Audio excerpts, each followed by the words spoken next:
आमचा आज आपण हा जो मोर्चा पाहून राहिलेले आहे, हा मोर्चा पावनगाव इथे कत्तलखाना जो त्यांनी प्रस्तावित केलेला आहे आणि आमच्या हायकोर्टाचा जो आदेश झालेला आहे त्या अनुषंगाने आज आम्ही सर्वचे सर्व कमसे कम आमच्या लेडीज वगैरे सगळ्या महिला आणि आमचे सर्व कार्यकर्ते पुरुष वर्ग सर्व आम्ही कलेक्टर साहेबांना निवेदन देण्याकरता आलेलो आहोत की हा कत्तलखाना आमच्या पावनगावातच नाही तर आमच्या पूर्ण कुठेबी कामठीच्या आजूबाजूच्या परिसरामध्ये आम्हाला नको। कारण यामुळे आपल्या सर्वांना माहीत आहे की कत्तलखाना जर झाला तर त्याच्यामुळे किती मोठा परिणाम आपल्या या सर्व गोष्टीवर होऊ शकतो। तसं जर आपण जर पाहिलं तर जिथे यांनी हा कत्तलखाना आज आरक्षित केलेला आहे, ज्या कत्तलखान्यासाठी जागा यांनी आपल्याला अलॉट केलेली आहे, ते 2016मध्ये याची त्या समुदायाच्या माध्यमातून याची मागणी झाली होती।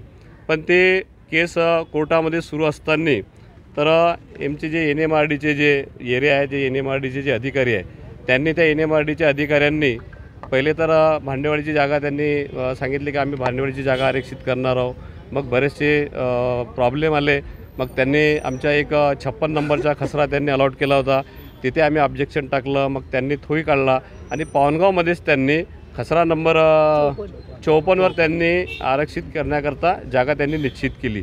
पण ते 16मध्ये होती आणि आपण जर विचार केला 16पासून तर आतापर्यंत त्या 8 वर्षामध्ये आजूबाजूला मोठ्या प्रमाणामध्ये मंदिर बनलेले आहे, शाळा बनलेल्या आहे, संस्थान आहे, लेआउट आहे आणि विशेष करून जे आदरणीय गडकरी साहेब आमचे नेते आहे यांनी तिथून जे आउटर रिंग रोड जो घुमवलेला आहे त्या आउटर रिंग रोडच्या लागून तिथे मोठ्या प्रमाणामध्ये टोल नाका तिथे बसून राहिलेला आहे आणि हा टोल नाक्याला लागूनच त्यांनी ही जागा आरक्षित केलेली आहे। म्हणजे एकंदरीत जर आपण विचार जर केला तर एवढ्या मोठ्या प्रमाणामध्ये या सर्व गोष्टीवर दुष्परिणाम होईल, कायदा सुव्यवस्था निर्माण होण्याचे प्रश्न आहे। तिथे आम्ही सर्व मोठ्या प्रमाणामध्ये आजूबाजूच्या परिसरामध्ये हिंदू समुदायाचे लोक तिथे राहतात, पावनगाव झालं, धारगाव झालं आणि वरून विशेष म्हणजे जे आमच्या गव्हर्नमेंटने स्मार्ट सिटी जो एरिया ज्या पारडी भागाला त्या पुनापूर भागाला लागून होऊन राहिलेला आहे आणि त्यालाच लागून सनेने हा कत्तलखाना येऊन राहिलेला आहे। म्हणजे आजूबाजूच्या पारडी परिसर झाला, परतवाडा झालेला आहे, कळमना झाला, रनाळा झाला, म्हणजे ह्या सर्व परिसरामध्ये मोठ्या प्रमाणामध्ये याच्या दुष्परिणाम झाल्याशिवाय राहणार नाही आणि आमच्या हिंदूच्या भावना ह्या त्यांनी समजून हे मला असं वाटते की एकंदरीत आज आम्ही कलेक्टर साहेबांना निवेदन देणार आहोत आणि आम्ही हे निवेदनामधून काही ना काही मार्ग 100% निघल्याशिवाय राहणार नाही। आणि आम्ही NMRDच्या अधिकाऱ्याला सुद्धा आपल्या माध्यमातून विनंती करेल की बाबा ह्या ज्या एरियामध्ये आपण हे आरक्षित जागा न करता आपण कोर्टाला सांगावे, आम्ही कोर्टाचा सन्मान करतो, त्यांनी कोर्टाला सुद्धा सांगावे की कुठेतरी दुसऱ्या परिसरमध्ये जागा पाहून त्यांनी हा कत्तलखाना त्यांनी स्थानांतरित केला पाहिजे।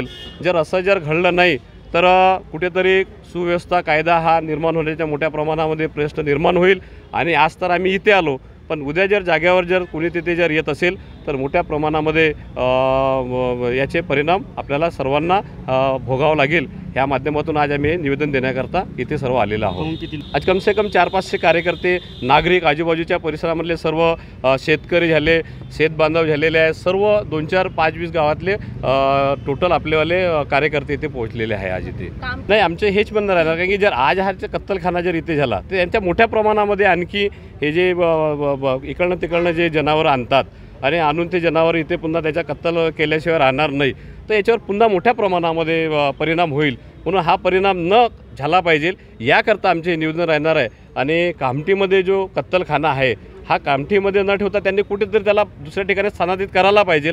कारण त्या मार्गाने ज्यावेळेस गाड्या घोड्या, तुमचं म्हणणं बरोबर आहे का, तुमचा प्रश्न बरोबर आहे, बऱ्याचशा वेळा हा प्रश्न निर्माण झालेला आहे, किती वेळा ॲक्सिडेंटसुद्धा झालेला आहे, किती वेळा आमच्या बऱ्याचशा हिंदू समाजाच्या कार्यकर्त्यांनी ज्यावेळेस त्यांना अडवण्याचा प्रयत्न केला त्यांनासुद्धा पडून जातात, त्यांनासुद्धा मारण्याचा प्रयत्न केलेला आहे। ते कुठेतरी हे सर्व जर आपण एकंदरीत पाहिलं तर कायदा सुव्यवस्था कुठेतरी निर्माण होण्याचे चिन्ह या माध्यमातून आम्हाला सर्वांना दिसत आहे। म्हणून आमची आजची मागणी आहे, आम्ही हे निवेदन त्याच माध्यमातून देण्याकरता आम्ही सर्वचे सर्व इथे आलेलो आहोत।